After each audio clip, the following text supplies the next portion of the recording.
In today's video, I'm going to teach you how to delete a Trello board. Before we start, keep in mind that deleting a board is permanent. Once it's gone, you can't recover any of the lists, cards, or attachments on that board. So only follow this process if you are absolutely sure you no longer need the information, or if you've already backed up anything important. First, open Trello and go to the specific board you want to delete.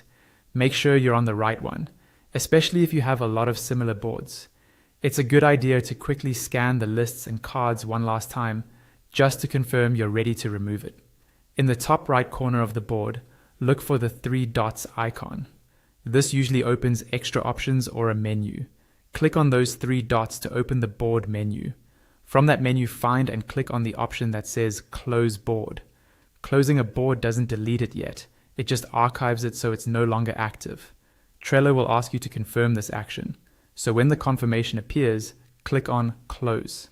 At this point, the board disappears from your main workspace view, but it's still recoverable.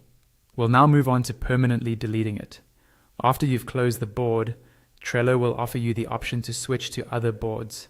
Click on Switch Boards to move back to a general board view or workspace area.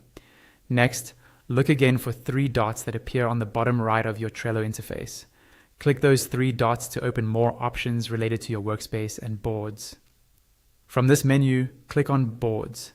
This will show you an overview of boards associated with your workspace, including a section where you can see closed boards. Inside the board's view, look for the option that says View Closed Boards and click on it. This is where Trello stores boards you've closed but not yet deleted. Find the board you just closed in this list. Next to that board, click on Delete. Trello will ask you one final time to confirm that you really want to delete the board, because this step is irreversible. To complete the process, click on Delete again in the confirmation prompt. Once you do this, the board is permanently removed from Trello. And that's it. You've successfully deleted your Trello board.